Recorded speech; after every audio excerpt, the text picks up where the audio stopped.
So I'm watching the clouds roll in and the view get completely obscured by fog, which happens kind of all day, kind of comes and recedes. But yeah, so I wanted to talk about the fast that I did recently. I know some of you were aware that I was planned to do a 40-day fast.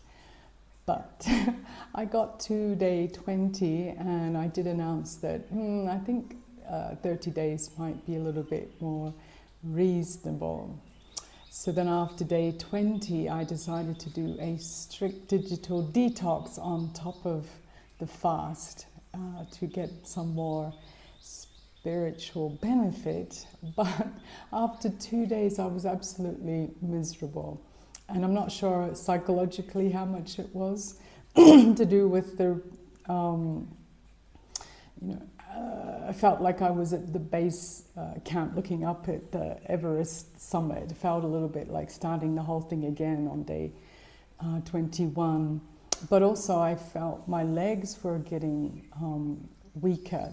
They had been getting stronger after I started taking electrolytes, but I just felt really tired, was sleeping all the time.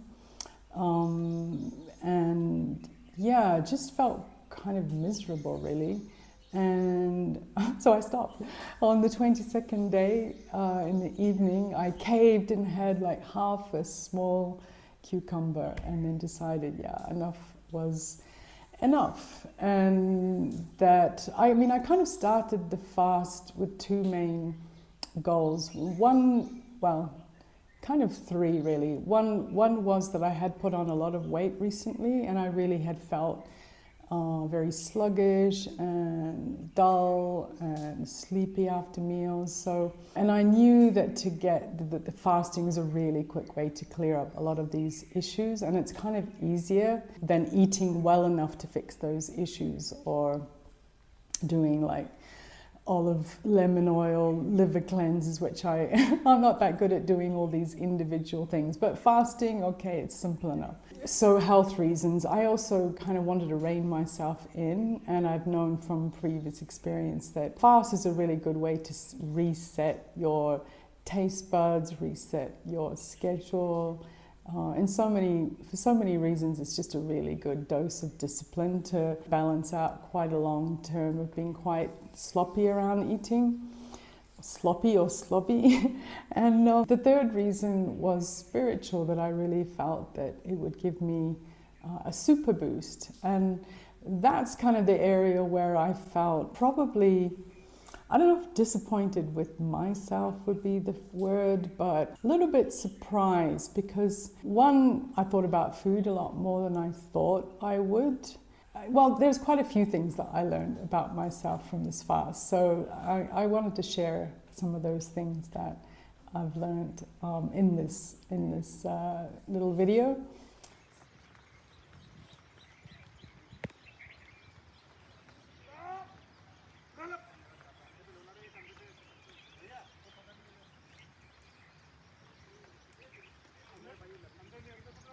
So I think the first thing I learned about myself was, of course, I've always known that I can be a bit extreme, swinging from indulgence into renunciation and back, and I kind of know that's not really a healthy pattern. But I think what I did realize on a deeper level is that although I like to imagine I can be soul conscious all the time and be taking spiritual nourishment from the Supreme and that all the sensual pleasure is limited and inner joy and all that stuff I like to talk about. But I think I realized as a human being that having a balance of activities really serves me better. And I think when I was fasting and I didn't have enough energy to actually have that balance, I think that's what kind of made me also miserable more than just food itself. Because generally when you're eating, you don't really think about food until the next meal. So that was sort of a kind of interruption in my flow. Normally I would be more into projects, I'd have the energy for them, walking and going out to Gyansrova, the local spiritual meditation center where I go, and going and meeting people, and just being more full of life, really, doing kind of different things. And I think that balance serves me really well in terms of incorporating also a balanced eating pattern. I think I've always liked healthy food. I think it's just some of the sort of evening snacking when I can't sleep and scrolling in snacks, some just bad habits interrupting what is not a particularly unhealthy lifestyle.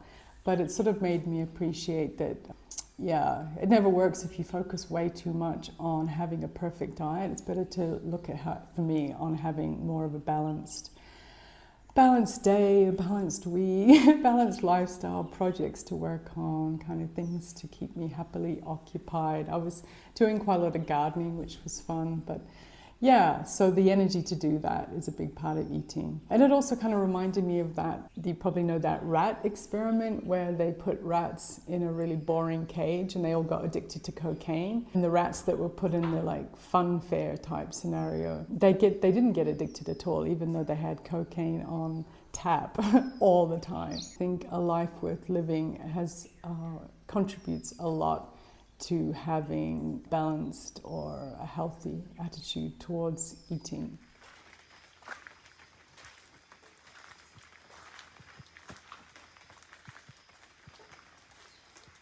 Hello, baby.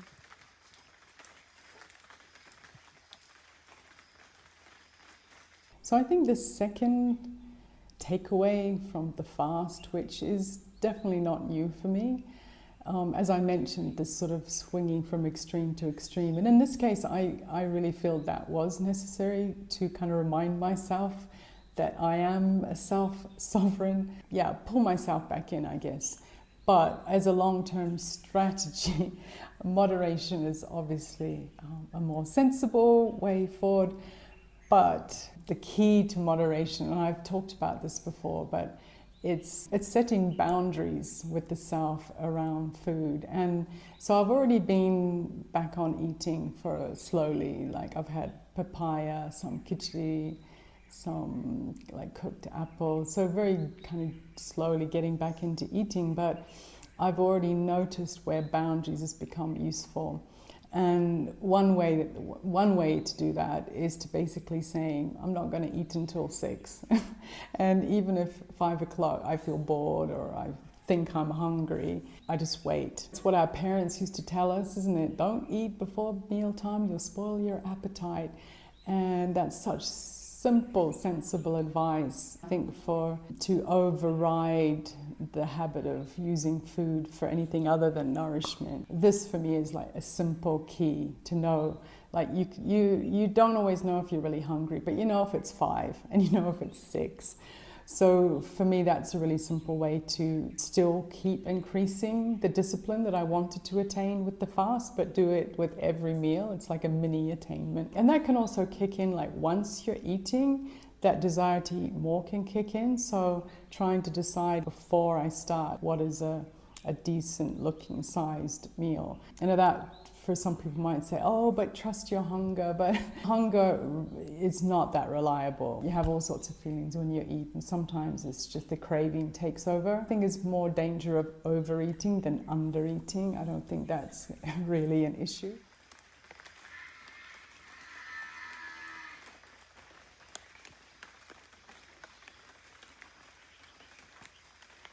Okay, so the third lesson, or the third insight, and this is around meals itself. So as I mentioned, I spend a lot of time kind of thinking about food, but also looking at recipes, looking at healthy ways to eat. And I think for me, I again don't want to be extreme in anything. But one thing I do want to improve on, which looking at recipes kind of helped me kind of realize that I do want to make more effort to learn recipes and make nice food and make it slowly and patiently with love and serve it nicely and eat it nicely and basically make more of a special occasion out of food.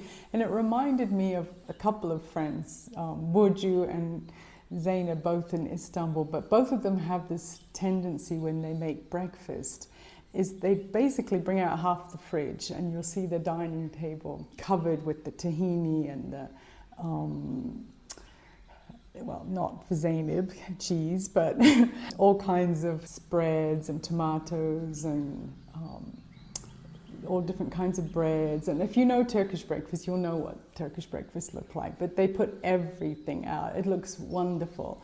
And then on their plate, they make their slices really beautifully and nicely and eat them very royally. In contrast to that, I sometimes tend to have it of like make the toast in the kitchen, like just splatter it on and even eat it there in the kitchen. And so I just feel, for me, making meals more special, making them more of an occasion, that in that way I'll find that I get some joy and some nourishment, which is not just about the kind of mind-numbing escape of continuing to eat. It's still food related, and I do feel food is a central part of being human, and it's not just fuel for the puppet. I think there's more to that, but I want to definitely explore learning to cook more recipes and put a bit more love and effort into meal times.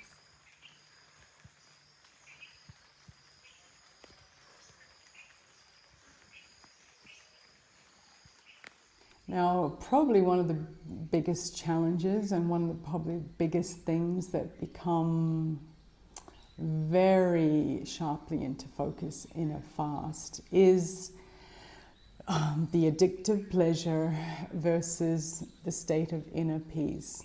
And I experience both, of course. When you meditate, you feel that inner peace, you don't want anything, and yet I did have a mind that was a little bit consumed with the memories of eating and the future of what I'm going to eat and the recipes I'm going to make. And I'm not usually, like I said, when I'm regularly eating, I don't think about food that much. So I really felt like I was this very sensual, bogey-like person thinking about food. But I think one of the things that it really does come down to, and I know this is like the most popular phrase of the decade probably, is nervous system regulation. I honestly think that really is really important. And I became very aware of when I was feeling calm, when I was feeling agitated. And I think when we eat, for me, that's one of the important things to note. Because if I'm eating in a state of agitation, then it's all going to go haywire. Not just your digestion, but the tendency to keep overeating. The motive for eating when you're in that state of mind is to calm yourself down, and it doesn't. It makes you more agitated. And same thing with digital social media, and I'll talk about that another time. But I think it's a little bit like food. I think I'm going to learn how to have a good relationship with it, because I find that it is useful, it is inspiring, it is a resource, and just like food, it can be used in a really good way to enjoy life and empower yourself, but it can also be used as an escapism. And that escapism, it's like when you're getting too much pleasure, it turns into a kind of a pain, and that pain is the agitation. And then I'm not even actually enjoying the food itself. It's just a kind of a forensic energy, a disassociated state, really escapism feelings. It's not really good, and that's the main thing that I want to work on, and generally in my life with everything, is just being calm, whatever I do. And I think that's a huge secret when it comes to all of our habits, to just kind of recognize how we're feeling when we're indulging in them, when we're about to indulge in them, after we've indulged them. Not necessarily making big promises like I tend to want to do, that I'm never going to do that again. But just, I think the more we realize that actually I don't actually feel good, I'm not actually enjoying this, and kind of take a deep breath, and just sometimes that breath is enough to kind of like, whoa, here I am sucked into that vortex of frenzy, chaotic energy, which doesn't actually feel good, and just do something that makes me feel more relaxed. And so that was something that was definitely very much in my awareness over the last few weeks.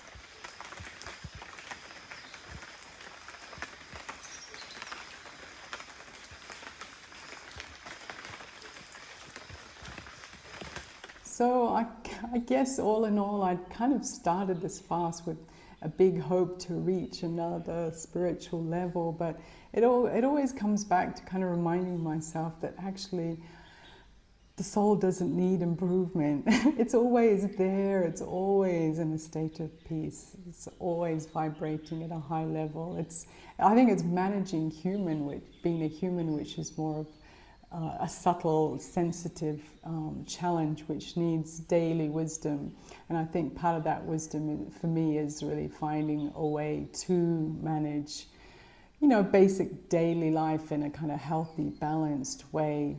And being in higher consciousness, being aware of being a soul, being able to tune into inner peace, that's always a theme of life. But I think part of the reason I was having the need to fast was that I wasn't enjoying the physical dimension in a kind of a healthy way. The theme of the journey was more about kind of being a balanced human rather than getting to a higher awareness that I'm a soul, just visiting the planet for a moment. But yes, one thing I do also appreciate after fasting, actually I did lose 12 kilos. I know people are always interested in things like that. But the funny thing was that I have this scale that it's a people pleaser or people disturber scale. It can literally show, you can step on it and it will be 10 kilos heavier, and then, a range of 10 kilos difference. Like every time you stand on it, it shows you a different weight. So if you're unhappy with one weight, it's like, okay, let's try that again. I mean, you kind of do see that the range goes down, so you do know you're losing weight. But the scale itself just kind of told me, like, this is such a ridiculous way to measure your progress anyway. So we're not going to work just to get you off this habit, because it is a distraction. Like, it doesn't measure your health, it doesn't measure your spiritual discipline. It's just a kind of old way of measuring something, which I think is really important to forget at this point of my life. So I have a broken scale, but one thing I always appreciate about a fast is how much you enjoy food afterwards. Like I had some, first thing I ate was cucumber, wow, and then papaya, wow. Like you become a lot more sensitive to sweetness and a lot more sensitive to natural saltiness. So it's like getting a whole new palette. But and just for anybody who expressed concern, I did have a series of blood tests, and all my blood tests were perfectly okay and normal, apart from my B12, which was way, way over the limit, because I had been giving myself oral spray supplements and arm supplements constantly because I was so worried about it. But turns out I overdosed a bit, so I'm going to stop that for a while. But good to know that they work, because someone told me that injections are not actually that good for us. So I wanted to see if I could get my B12 up in another way. So the oral spray and patches, they definitely did the trick. So health is all good, feeling good, and really looking forward to getting my life back. Anyway, thanks for your interest if you're still listening. Bye for now.